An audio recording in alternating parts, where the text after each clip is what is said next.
Assalamualaikum warahmatullahi wabarakatuh. Perkenalkan, kami dari kelompok 3. Di sini kami akan menyampaikan informasi mengenai farmakodinamika obat yang beranggotakan saya sendiri sebagai moderator, Puput Pamela NIM F1 F1 19005. Lalu rekan saya ada Vanantia NIM F1 F1 19035.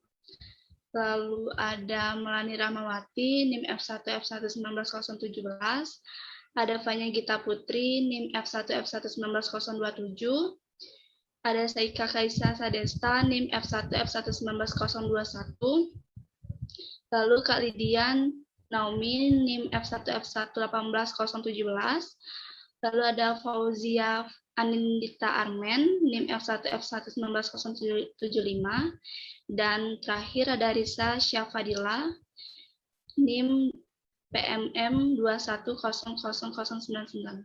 Baiklah, di sini poin yang akan dibahas yaitu pertama target aksi obat, yang kedua jenis interaksi obat dengan reseptor, yang ketiga teori interaksi reseptor obat. Materi pertama itu akan saya bacakan. Target aksi obat. Target aksi obat dibagi menjadi dua, agonis dan antagonis. Agonis merupakan menganut sistem lock and key, yang artinya reseptor sebagai komplement atau gembok atau lock, tepat dari struktur ruang yang akan ditempati oleh zat obat yang bersangkutan, yang disebut anak kunci atau key. Lalu ada antagonis yang mampu menduduki reseptor bersangkutan, kemudian memblokir aktivitas hormon tersebut. Materi selanjutnya akan disampaikan oleh Melani. Kepada Melani dipersilakan. Baiklah, saya Melani Rahmawati, NIM F1 F11 9017 akan membacakan materi tentang agonis. Agonisme dalam menghasilkan respon fisiologi atau seluler melalui dua cara. Agonisme langsung.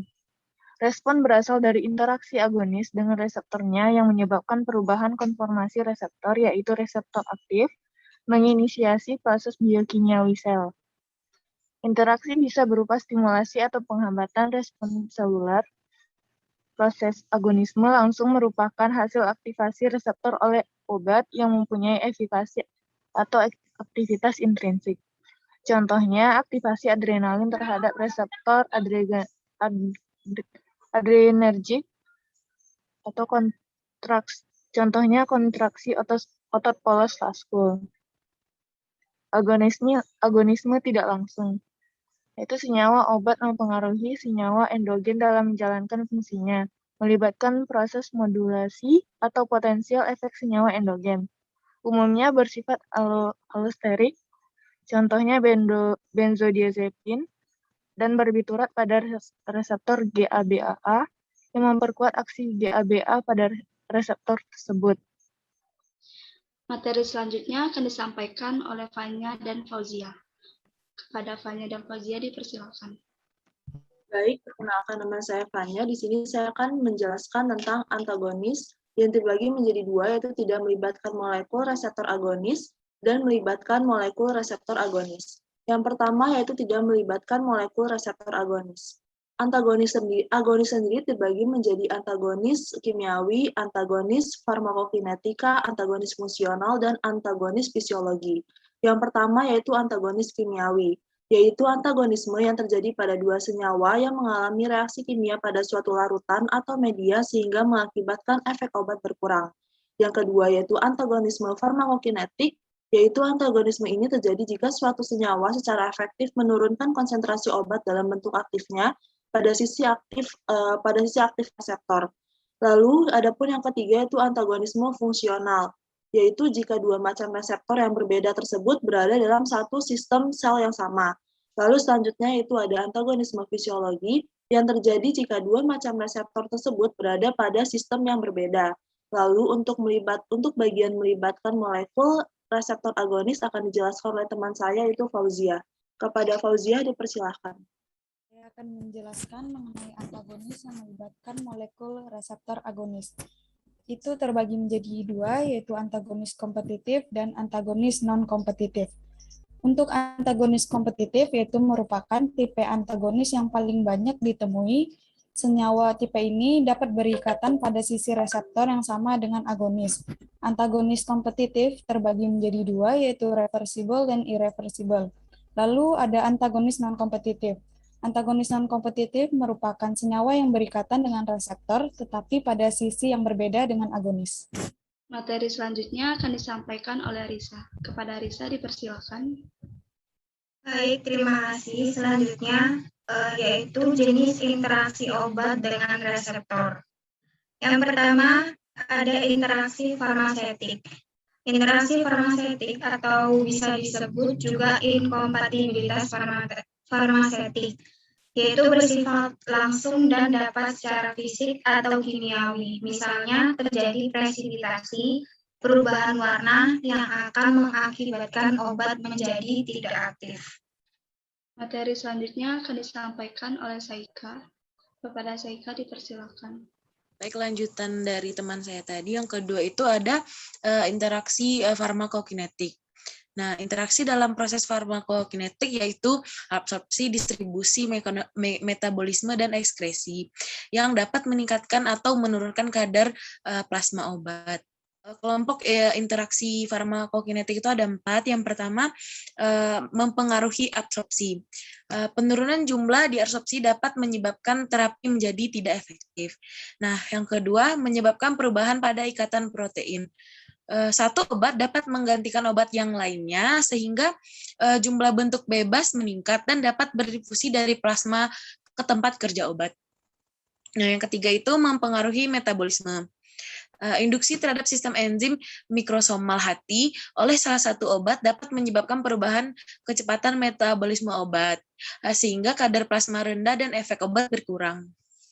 Nah, yang terakhir itu mempengaruhi ekskresi ginjal, kompetisi yang terjadi antara obat-obat yang tersebut yang menggunakan mekanisme transfer aktif yang sama di tubulus proksimal. Materi selanjutnya akan disampaikan oleh Fanon. Kepada Fanon dipersilakan. Baik, terima kasih kepada Saudari Puput. Materi yang selanjutnya ialah interaksi farmakodinamik. Interaksi farmakodinamik terjadi ketika obat yang bekerja pada sistem reseptor, tempat kerja atau sistem fisiologi yang sama sehingga terjadi efek yang aditif, sinergistik, atau antagonistik tanpa ada perubahan kadar plasma ataupun profil farmakokinetik lainnya. Selanjutnya ialah interaksi yang menyebabkan efek yang berlawanan.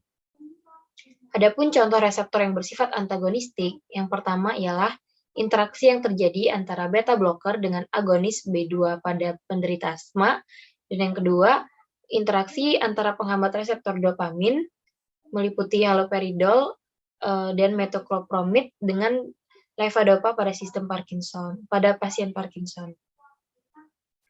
Dan yang selanjutnya ialah interaksi yang menyebabkan efek aditif, di mana efek aditif itu merupakan jumlah efek dari dua obat.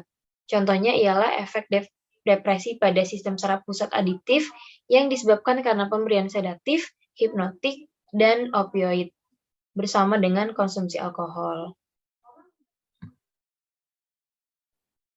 Kemudian ada interaksi yang menyebabkan sinergistik, di mana interaksi supraaditif yang menghasilkan interaksi lebih besar daripada jumlah kedua obat.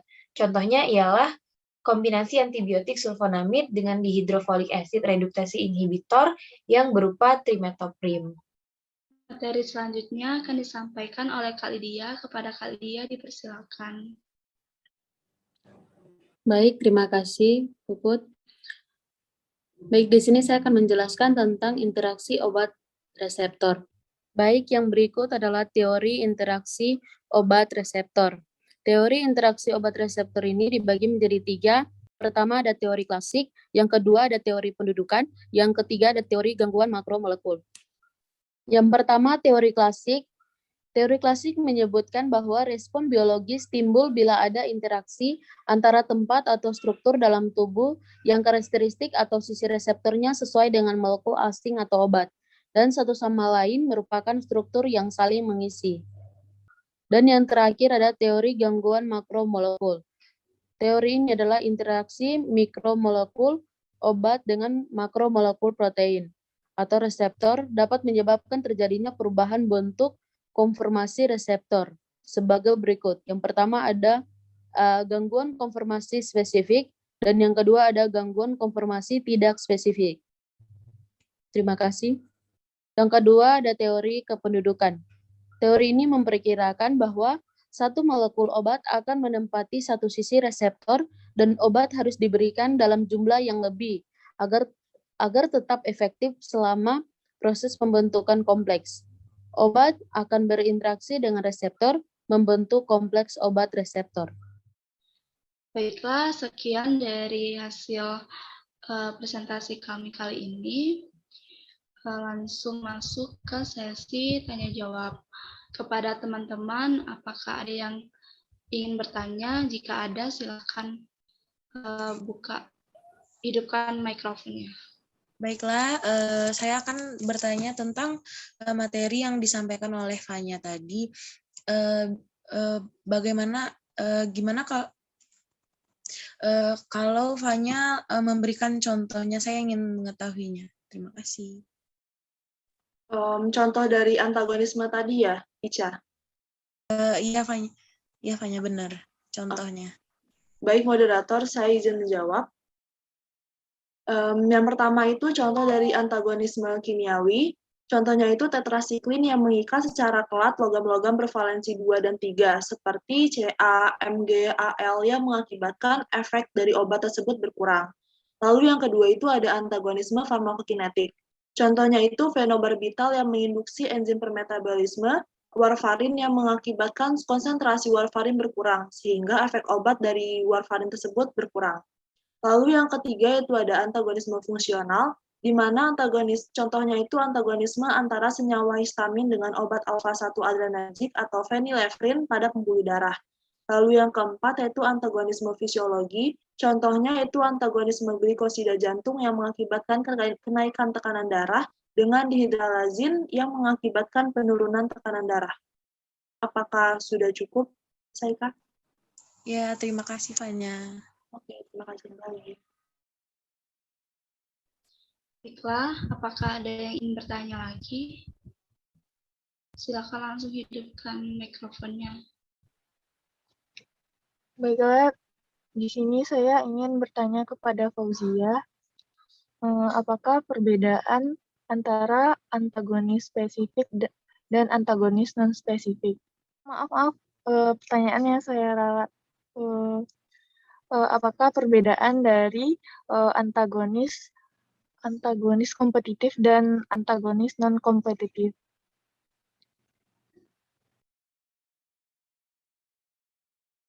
Baiklah moderator, saya izin menjawab untuk perbedaan antagonis kompetitif dan non-kompetitif. Kalau pada antagonis kompetitif itu agonis dan antagonisnya memperebutkan kedudukannya pada reseptor pada sisi ikatan yang sama dengan agonis. Lalu sisi agonis dan antagonis pada reseptor itu berdekatan dengan ikatan antagonis pada sisi aktifnya itu mengganggu secara fisik interaksi agonis dengan sisi aktifnya. Lalu kalau untuk antagonis non-kompetitif, itu agonis dan antagonisnya berikatan pada waktu yang bersamaan pada daerah selain reseptor. Sebagian proses antagonis non ini bersifat tak terbalikkan oleh agonis. Apakah Melanie sudah mengerti? Atau ada yang ditanyakan lagi?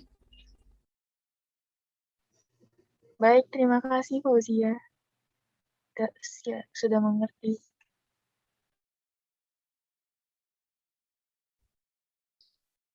Baiklah, apakah ada yang ingin bertanya lagi?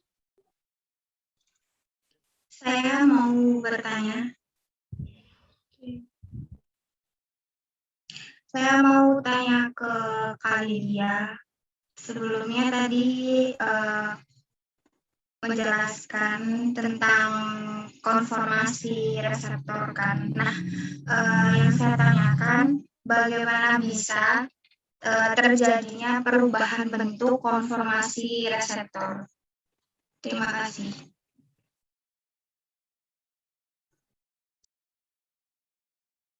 Kepada Kak Lydia, silakan menjawab pertanyaan dari Risa. Baik, terima kasih moderator. Pertanyaan dari Risa yaitu bagaimana bisa terjadi perubahan bentuk konformasi reseptor ya. Nah, perubahan bentuk konformasi reseptor ini terjadi itu disebabkan karena interaksi dari mikromolekul obat dan makromolekul protein atau reseptor. Terjadinya perubahan ini itu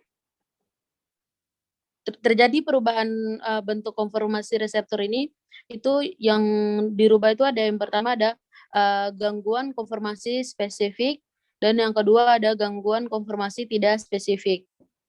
Terima kasih. Apakah saudari Risa udah mengerti, udah jelas atau ada yang perlu ditanyakan lagi?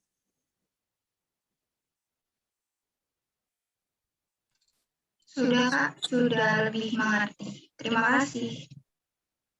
Iya. Apakah ada yang ingin bertanya lagi?